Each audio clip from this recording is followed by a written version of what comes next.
Welcome back. We continue the Pirates talk here on the #1 Conference Sports Showdown. Our next question, with the trade deadline approaching within the next month or so, the question is this, and I'll start with you, Chris Mack. If there's even more than one person, but if there's someone on this roster who needs to be gone by the time the trade deadline comes and goes, who is that player? And is there one guy, as far as the veterans, that you would keep out of this group? If there's one guy I would keep, I'll start backwards. It would be Corey Dickerson because of the production he's shown early. He has slumped as of late. He's basically turned into a singles hitter. He's lost some power, shown a little bit of what his problem was last year in the second half in Tampa. But I still think that if this were any other ball club, they would be able to find room for him, and they would be able to move somebody else out of that outfield, preferably Gregory Polanco or Starling Marte. I don't see that happening, though, and what I actually see happening is kind of the answer to the first half of this question is Francisco Cervelli and his contract should be gone by the trade deadline, but it's not going to happen. The concussion DL that he's on right now, I think, precludes any team from rolling the dice on him and his $11.5 million, I believe it is, that are owed to him next year. So I think while Josh Harrison may be gone, Jordy Mercer may be gone, we could talk about David Freese maybe Ivan Nova, even Dickerson. I think the one guy that's going to be around after everything goes down after this trade deadline is Francisco Cervelli. Boy, and that makes me think that one, it puts into stark relief the plight of the smaller market team, $11 million.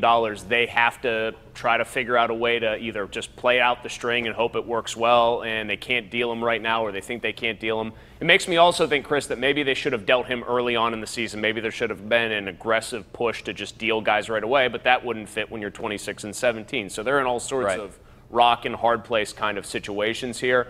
One guy that has to be gone is Ivan Nova. And I actually can understand why they were high on him and why they signed him to a competitive deal in the offseason. And, you know, hey, we're retaining one of our guys. He threw a ton of strikes. He did a lot of things that you liked as a pitcher, but clearly the bloom's off the rose.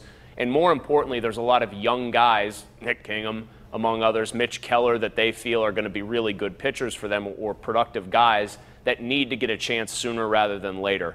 As far as one guy I would keep, I'm going to have to answer the question with a cop-out, and that's none of them, including Corey Dickerson, who I'm very concerned might be showing why Tampa Bay was willing to DFA him last season, because a singles hitter who's going to end up hitting 280 is not that valuable in the middle of your lineup. I'm going to combine the two of them a little bit with something else here, Josh.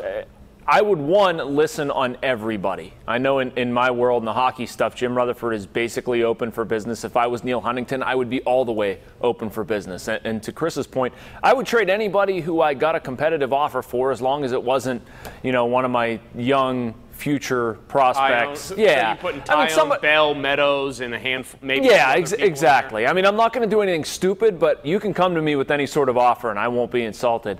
What I wouldn't do is what Neil Huntington did today, and I don't understand it, saying that at the deadline you're going to add and mentioning bringing in pieces. I don't understand how this team is not looking at stripping things down. Like I said earlier, it's a mishmash of everything.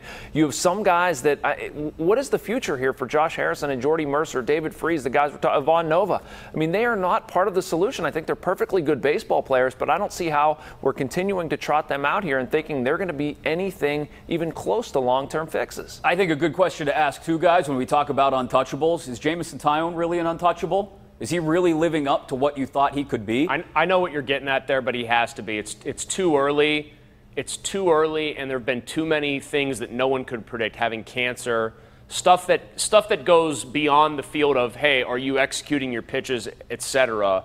But he's had plenty of opportunities this year, Chris, and I have seen. What is he? With every other starter in this rotation, including him, it's the same story. What is he? One good start and then two bad starts. Honestly, is he about 50 starts into his career? I can't make a judgment on him because there's an obvious level of polish and refinement when he's good that has me wanting to see more. Right. It's not like Tyler Glasnow where there appears to be, or when he was starting, there appeared to be no legitimate understanding of what he was trying to do out there. There's a game plan, and I can at least live with Taillon not executing it regularly enough, and that's the point of frustration more than anything else. And just to be clear, I'm not saying I would look to deal him, but as Jason said, I would be totally open for business if I were Neil Huntington and be listening to deals, possible deals on absolutely anybody. And there's still a month left for all of this to still be sorted out, and there's still a lot of time for things to get even more strange. But right now we'll go around the horn for this week's Smooth Move. Brought to you by Armina Stone, Pittsburgh's largest supplier of the smoothest granite, marble, and quartz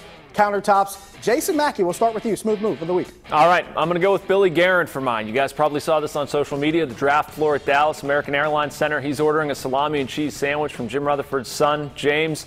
Hilarious stuff. Was one of the funniest things I saw down there.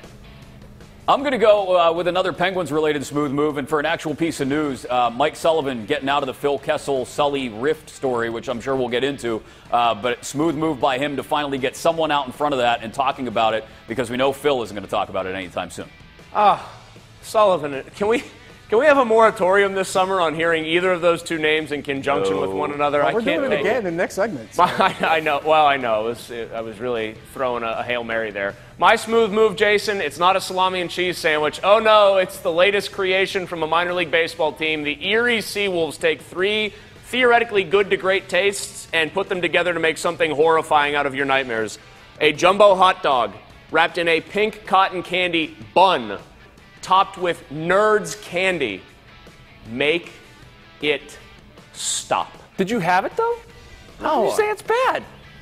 That's and knock it till you tried idea. it. And knock it till you tried it. Cotton You're even candy entertaining bun. this, Jason? Yes. Cotton candy I bun. would eat one. Absolutely. Chris was in Erie. I'm going to Philly for our smooth move. I'm going with the Philly fanatic. A hot dog gun and hitting a fan in the face. Doesn't get smoother than that. Talking hockey when we come back.